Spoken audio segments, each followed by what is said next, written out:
I've got good news and bad news. Here's the bad news. Most protein bars are packed with sugar and unpronounceable ingredients. The good news? There's a better option. I'm Will, and I created IQ Bar plant protein bars to empower doers like you with clean, delicious, low-sugar brain and body fuel. IQ bars are packed with 12 grams of protein, brain nutrients like magnesium and lion's mane, and zero weird stuff. And right now, you can get 20% off all IQ Bar products, plus free shipping. Try our delicious IQ Bar sampler pack with 7 plant protein bars, 4 hydration mixes, and 4 enhanced coffee sticks. Clean ingredients, amazing taste, and you'll love how you feel. Refuel smarter, hydrate harder, caffeinate larger with IQ Bar. Go to eatiqbar.com and enter code BAR20 to get 20% off all IQ Bar products plus free shipping. Again, go to eatiqbar.com and enter code BAR20. What must people think?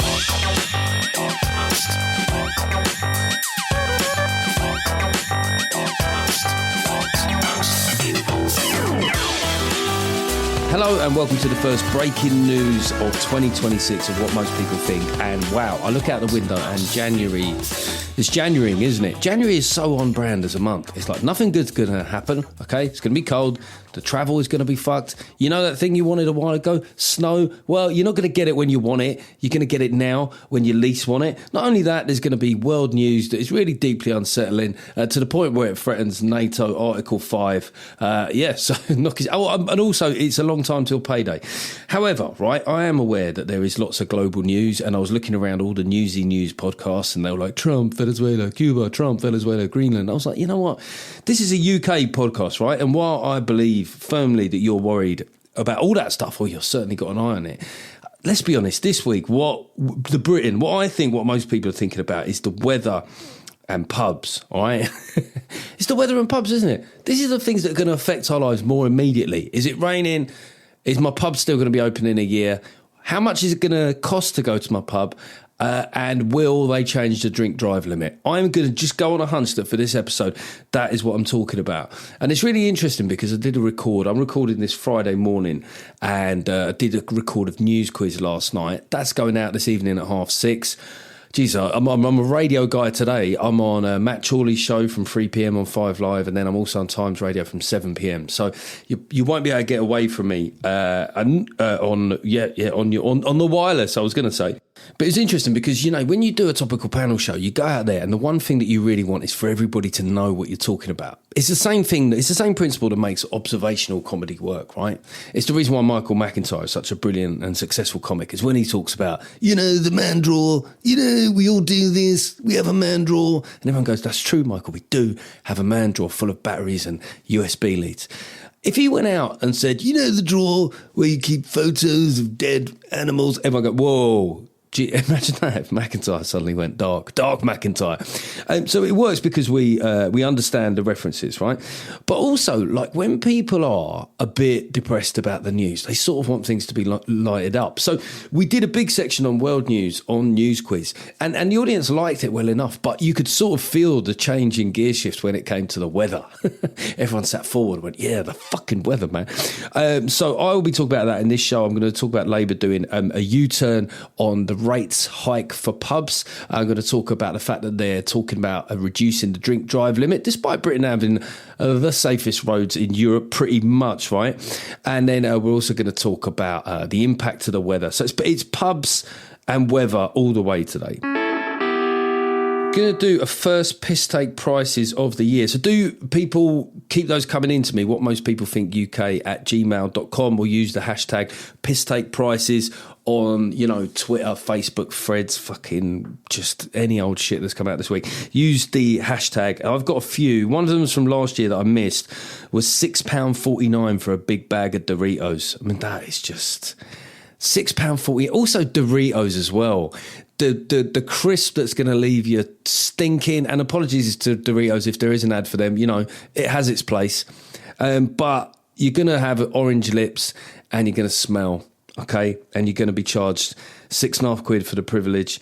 Anything involving a call out. you know, like with locksmiths, or when you lose your car key, right, or one of these wireless car keys now, you have to ring up the people, the ex. But you know, like these kind of gatekeepers of an essential skill that we don't have, that will be pretty fucked without them. They do this thing like call out charge, which is like, you kind of go, but I'm not in an emergency. I just want you to come and fix this thing. They go, yeah, it was an emergency call out charge. It's not an emergency. Let's schedule it in. I'll even do it like the GPs. I'll take an appointment 2 weeks from now. Yeah, what you mean is you're just going to charge me 250 quid because you know I'm in the shit. And fair enough, I am. Also, I want to say piss take price. This is slightly tangential, but I've noticed, because I go into London a lot, I come out of St Pancras, and there's a lot of these fancy places now. Gales, I mean, this might just be showing my hand that I think Gales is fancy, but they started putting their prices up, and instead of saying, actually displaying their prices, and instead of saying like £4.40 and putting, 4.40, they started putting 4.4, 5.1. Fuck off. Seriously. I know what you're doing, all right? One, you think it looks cool, I don't know, a bit European, but also it just makes it seem like I know a number, doesn't it? If 4.9 does sound cheaper than £4.90, don't you? We're on to you, okay? The people of Britain will not tolerate being fooled in this matter. However, having said that, there was a queue at Gales. New patrons, if you want the podcast early, ad-free, and with bonus content. And I should say this week, because on Times Radio tonight, we're doing the first ever Friday night quiz, right? We're doing a pub quiz now at the end. I went to one of the VIPs to be one of the first ever members. So if you are a patron and you fancy doing the Friday night quiz on Times Radio with an opportunity to win a bespoke, if you put bespoke in front of anything, it sounds better, doesn't it? Do you want a bespoke punch in the face? Ooh, bespoke, that sounds good. If you want to win a frosted pint glass, do just message me through the Patreon app. We've got a couple of new patrons. We've got Colin Phillips, Captain Phillips. Hey, when you go on a stag do, Captain Phillips, is that what your mates call you? And they go, hey, I am the captain now. And everyone goes, you can't do that accent, Steve. And go, no, I'm just quoting a film. And then your really woke mate gets pissed off. He fucking leaves the stag do, then exits a WhatsApp group, and it's a whole thing. But we're very glad to have you with us, Colin. And then we got Eliza Do Nothing. I think, this is what I think, Eliza. I think you're... Is your name really Eliza and you've just learned to do that pun? It's a good pun. Or is this a whole construct here? I don't know. That must mean that you work in an industry where you cannot. Maybe you work for the Labour Party and you want to still be welcome in a pub anywhere in Britain. Well, they will know. They will know that you're a Labour Party member because, I don't know, you'll come in there with a clipboard and an enhanced sense of your own importance. The thank you and the fuck you. The thank you is to Grok. There's two things here, right? This is a proper news story. But Grok, which does seem to be, on the one hand, quite a decent and fairly objective AI model. On the one hand, I'll get to the other stuff in a minute. But so a few people asked Grok, who is the biggest spreader of fake news and social media? And Grok was just like, oh, Elon Musk, without a shadow of a doubt. Look, here's the number. And I thought, I don't know, does this hurt Elon Musk? Or is this actually exactly the kind of reverse psychology marketing that any business needs? Go, this is so good, it even slags off the boss, the person who owns it. But then you go, hang on, if we're going down the Terminator route here of Skynet becoming self-aware, it's going to involve the creation turning on the creator. So I don't know if that's good. And then there's the other thing of Grok, which is, people just using it for kind of like grotty grok, and they're using it to, put this MP in a bikini, and then even worse still, sexualized images of children. Grok has come out and said, like, this isn't what it's for. We're gonna look into it and stuff like that. And you kind of go, this, what's weird. And then the story kind of snowballs into a lot of people on the right thinking that Keir Starmer's going to shut down X. I couldn't find any specific allusion to that possibility. But you also go, like, this country, for something, a business that operates here, to be producing, on a fairly large social media platform, images of men and women in public life doing stuff, what the fuck, right? And so call me a government stooge. What are they supposed to do? And go, hey, free speech. You go like you just can't fucking do that, man. You can't do that. And there are, and I'll say it again, I'm about to slag off this so-called left-wing government over pubs, but I will say this about the online right. So invested in certain arguments, they can't just stand back just for a second and go, what would you do if you was in power and there was a huge AI tool used by lots of people that was, producing dodgy images of kids? No, they shouldn't shut the whole site down. But equally, them trying to deal with that issue isn't necessarily like a bad thing. There you go. But what do you think? Come on, man, you must think the same as me. I don't know, maybe that's arrogant of me, but let me know. The fuck you. So I got a message, and this was via email. Remember, Patreon, I always see quicker. Email, I check maybe once a week, but I got a message from John Rooney. Jesus, you sound like a guy that's in exile on the Costa del Crime. One of those Sky documentaries, Costa del Crime. John Rooney was massive in Britain in the 80s. It'd just be some guy totally overdoing it with a Mockney accent. John Rooney was absolutely fucking savage. I love the way they do those documentaries, trying to make out that they're still, taking a moral judgment on crime and go, isn't crime fucking brilliant? John had it all. He had the sovereigns. He had the Capri. John Rooney. So he sent me a message, and it's from Give Me Sport, which is the most famous fan of every club in English Football League. And John says, I'm an AFC Wimbledon fan, and John says, I scrolled down expecting to see you listed. And who do I find? June Whitfield and John Green. I'm not even sure who John Green is. You need to have a word. Okay, now listen, I'm not when I go out and about, I would say that 1 in every 60 people might know who I am. Maybe you sort of see people look at you and they're either thinking, God, that guy looks old and tired. Oh, those glasses are a weird fit for his head. But I'm not close to being what I would call, I don't think, famous, So I really would love to be on that list. But June Whitfield, come on, man, it's June Whitfield. And she was a Wimbledon fan. More so back in the old days. I remember when we won the cup, maybe June was a bit of a glory hunter, no shade, but June, she was in Ab Fab. That is big. And John Green wrote The Fault in Our Stars or something. And he is a very famous writer and he's very rich. So I think I cannot possibly say that I am more well known than those people. But equally, I'd like somebody nominate me, for fuck's sake. I'd love to be. You know what my dream is, right? My dream is for Wimbledon to be in the 5th round of the Cup against Spurs or something, and then just a cutaway to me watching the game. Like they do in Anton Deck, watch Newcastle United. There is something weirdly aggrandising about that I think I would get off on. It's also strangely, if they use you in the trailer for something, there's something about being in the trailer for a programme which is way more high profile than being on the show. You get people, honestly, when I've been on trailers for things, people go, oh my God, I saw you on a trailer. On a whole week of Richard Osman's House of Games, people don't say shit. You're on a trailer, Jeff, I think you've finally made it. But on the subject of AFC Wimbledon, I am doing a gig there, and this is how important it is to me. I should be hyping my own tour dates this week on Live Nation, tickets available.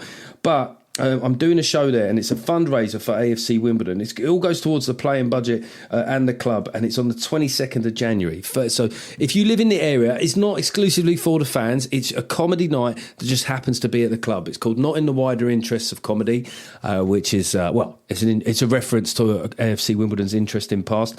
But we've got Alistair Barry, a brilliant comic. I've also got Nathan Caton, who's also a fantastic comic. He's a Brentford fan, but other than that, he's all right. I think Alistair Barry is a Southampton fan, so they're not even like glory hunters either. It's proper football fans. And it's going to be a really good night there. So if you live in the vicinity of Plough Lane or even just anywhere in that South London region, do come on down. It's going to be a top night. And obviously I won't be taking a fee for that gig, but if you want to give the people at Give Me Sport a nudge and say, could you please add the thirsty little bitch Jeff Norcott to that list, I'd greatly appreciate it. What most people think. All right, let's talk about the politics for this week, and we're going to start with Labour and their problem with pubs.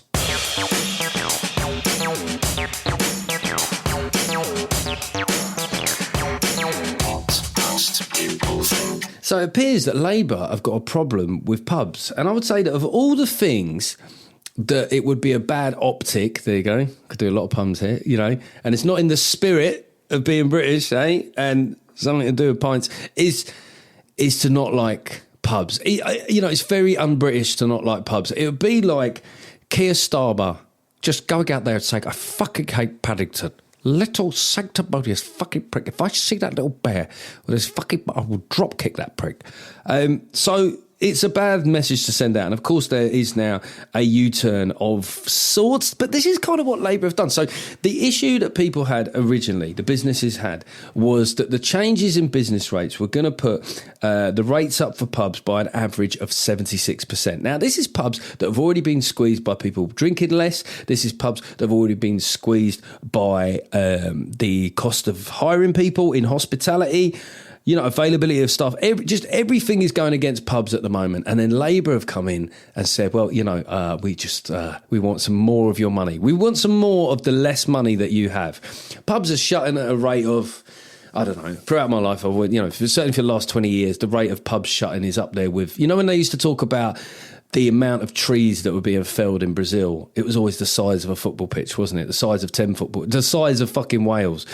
And I think it was just mad for Labour to walk into this. But what I'm kind of worried about is the sneakiness of how they've done a number of things, where they've gone out to bat with a really unpopular policy, whether that be winter fuel or whether that be inheritance tax on farmers, and then they take all the stick from it, which seems politically mad, and then eventually they go, we're going to water it down. And you think, was this the play? Is this how you're doing business? Winter fuel, it got kind of slightly watered down. Inheritance tax, they haven't rowed back completely. The business rates, it's not a complete reversion, isn't it? And you go, is this the slippery little Starmer-ish way? That could be a good way of describing things. Yeah, he was a bit Starmer-ish, you know what I mean? Very old slippery out there. And so, if you kind of like, it's just like, if you want reform to win the next election, reform, if you go, right, who likes pubs? Reform. Whose MPs have recently been banned from pubs? The Labour Party. That wasn't an endorsement of reform, by the way. I've had a few people recently on social media that seem to equate criticisms of the Labour Party with being pro-reform. It's not, right? But I can also see why the British public, if they value certain things, would just look around the political spectrum and go, well, who shares that? And certainly with pubs. And with Nigel has very much said, I like pubs, I like cigarettes, and I like having a laugh and telling NPC jokes. And, that sort of squares with quite a lot of the British public. Now, the other issue as well being discussed is that they might be reducing the drink drive limit, And what bugs me about this, I don't even know what it is, but I think most people would think I only ever have, I already just say one drink maximum, right? And that's what I do. I do think that if you're sitting down and you're having a meal, the way the body processes alcohol and stuff like that, people can, people will maybe have more than that and feel that is safe, right? And what bugs me is that they're tinkering with this and they're sort of thinking of bringing it back down to basically what would be equate to a one drink maximum. Now, firstly, the funny thing about this is that it would affect women disproportionately, all right? And I think that's actually very bigoted. I do the Labour Party. I think in the age of equity, if you really want to do the DEI thing, I think women should have different drink drive. Theirs should be higher. This is the way that the logic of that would work if you actually put it into kind of like extreme practice. I think women should be higher because the patriarchy has decreed, right, that women have smaller bodies, so thereby we need to redress that by letting women drive a little bit pissed. But yeah, it will mean that for some people, really, you can't even have a whole drink. What they're sort of doing, this is what they're doing. They're sort of saying that for almost everybody, we don't want you to have a drink at all. And one of their ministers was on the air, and it's just such a difficult position to be in. And they're sort of saying, well, you can go to the pub, just, get a nominated driver. Go, look, no, by the way, nobody's doing nominated driver for a Sunday lunch. Nominated driver is for a session. It's for a big one, okay? It's such a somber thing to ask of a human being. You don't do that for Sunday lunch. And then they said, you could get a taxi. Oh, what, in rural areas, yeah? You just do an Uber, shall you? And this is the worst thing he said, you could have a non-alcoholic drink. And you're like, my God, you don't even want to be in government at this point. What most people think. And you know what else annoys me, right? Is that they've just got to tinker, haven't they? It's like Sadiq, where governments and people in power find it very difficult to do anything that they see as positive and leave a legacy. So they take something that's already going well and they go, could we just tweak that? You know what I mean? Raise the sugar tax, or, you know, instead of 20 mile an hour speed limits for driving in London, should we just walking pace? Should we just call it walking? You can drive at just like 1 mile an hour over walking pace. And we already in Britain have very low fatalities per 100,000 in comparison to Europe. Could it be lower? It could always be lower. But how about doing that with a public awareness campaign, right? Remember those? Or how about the old bill doing random breathalyzing again, which seems to have completely disappeared? No, what they do is ban. That's all modern. It's not just in this country. Just they used to educate and now they ban. That's all they do, right? And I think it's a shame because that's something we've done well in this country over the years, and we can't admit it to ourselves. Say that this is actually going all right. Maybe the government could stay the fuck out of this. The UK is really good at it. I think to the point where I think the next Ashes shouldn't even be to do with cricket. I think we should go, come on, Australia, give us your figures, yeah? Because, yeah, you might have Travis Head smashing hundreds at the top of the order, but have you seen the numbers for the M6 toll? Honestly, mate, it's safer than going roller skating. So it bugs me that we can't acknowledge when there's something we're doing well. It's almost like saying, you know, like Britain used to have really bad numbers for teen pregnancies and now it's not an issue as well. I mean, if anything, you might well say, looking at the birth rate, we might need to get a little bit of teen pregnancy. Obviously not, I mean, not obviously, you know, of age. Jesus Christ, I'm digging a hole here. Move on, Jeff. Now, the issue of business rates for pubs came up at PMQs, and just a quick bit on PMQs. Quite a lot of not excitement if you're a politics nerd. Kemi had a good run towards the end of the year. Could she kind of keep it going? And the answer was sort of, because she had to respond, obviously, to the big emerging international news. And the main thing was that Starmer had given, you know, his permission for UK troops to deploy in the event of a peace deal in Ukraine, right? And it's very strange with Starmer, I think, where this guy, his kind of international ambitions are almost limitless. But then it comes to domestic stuff, and his main thing is like the scale of his ambition is, I've got to stop people selling stolen goods at car boot sale. So he kind of pledges that, and then she's like, well, you've got to come and give a statement at the House, and he's old slippery Starmer. But I have to say, on the whole, you know, when it talks of international law and statesmanship, he does all right in that area. She did okay too. You know, she had a line of attack, which was she tried to peg it back to defence spending, and she said, well, you know, you're spending money on welfare rather than defence. The truth is, the Tories welfare went up under the Tories and defence spending also went down. The scale of it has certainly been exacerbated under Labour. And the one thing that happened actually was that the Speaker, Lindsay Hoyle, had to intervene because Starmer was doing that patronising thing he sometimes does with Kemi. He was telling her she should probably be asking the question, and the Starmer, Lindsay Hoyle eventually, hey, look, you don't need to be asking her, telling her what questions to ask. I was like, thank fucking God someone done it.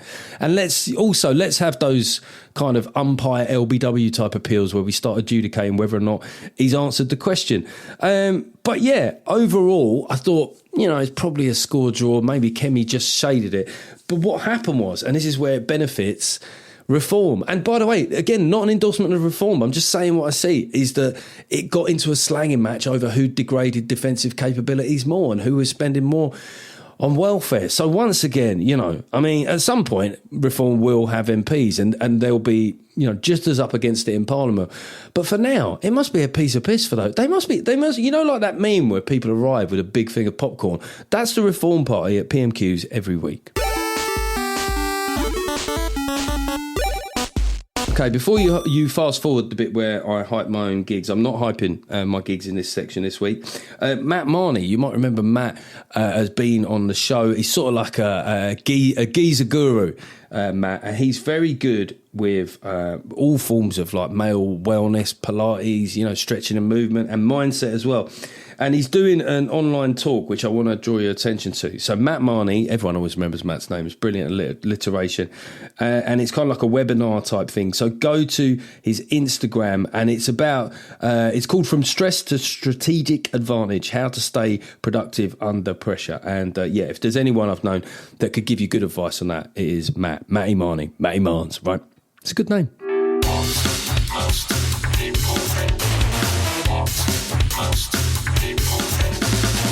All right, as promised, we're going to go now from talking to pubs to talking about the weather, right? Storm Goretti. Goretti just sounds like a knockoff beer trying to be the new Moretti. You had a pint of Goretti, though, mate? No, it's like 5.1%. Goretti, strong boy. Goretti, is that French? Is that why half the country's shut down? We've got a French storm coming over here. So, there's been loads of travel warnings. LNER advised people not to travel as there's major disruption across the network. And there might be bad weather too. Travel gag. Now, I think with the travel stuff, obviously, man, listen, if you're sitting there without power, I hope that gets restored. Like, that's serious level shit. Then it kind of comes down the scale of things that cause grievance, I think having to de-ice your car twice in the same day is well up there. I don't know what it is about that. It's one of those trivial little things that makes you think that the Lord God is acting against you. Like, in itself, you can't possibly be that upset. I've got to de-ice my car. 5 minutes de-icing my car. And it's bad enough in the morning when you've sort of forgotten that's a possibility. But then when you leave work, like I came back last night from doing the radio record and my car was iced again. And I was like, God damn you. It's like on my knees, like shaking my fists at the moon. That stuff's annoying, isn't it? That stuff's annoying. Also, having to boost your heating several times throughout the day. Now, it might be a blokey thing. Now, you might just say, leave the heating on. I say no. I just want to kid myself that it's going to break. And the last thing that I want is to have unnecessarily had the heating on for more than a second. And I do, we do have those perennial arguments. You have those perennial arguments about how we cope with bad weather in this country, but it's just something. It just doesn't happen that often. I don't know what people expect. It's like getting air. No one in this country is getting aircon in our houses for the 7 days that you might need it. And I don't know if you've heard, but there was a report in The Independent that said that it is actually illegal. I think it's illegal. David DeMay might help me out with this, but like any sensible person to de-ice your car would leave, you just go out, turn the engine on, hope it doesn't get stolen and just leave it running for ages and let the car warm up, right? Apparently that is, idling is illegal. Idling is illegal does sound like a biblical, like what's the word? One of the 10 Commandments, Thou shalt not idle. Thou shalt not leave thy Skoda hatchback warming up on the driveway. And how is that illegal? It just shows that governments have over-legislated, doesn't it? When you're saying that the government can literally intervene in the idea of how long you can leave your car on to warm it up. It would be quite apt in terms of the crime landscape in this country.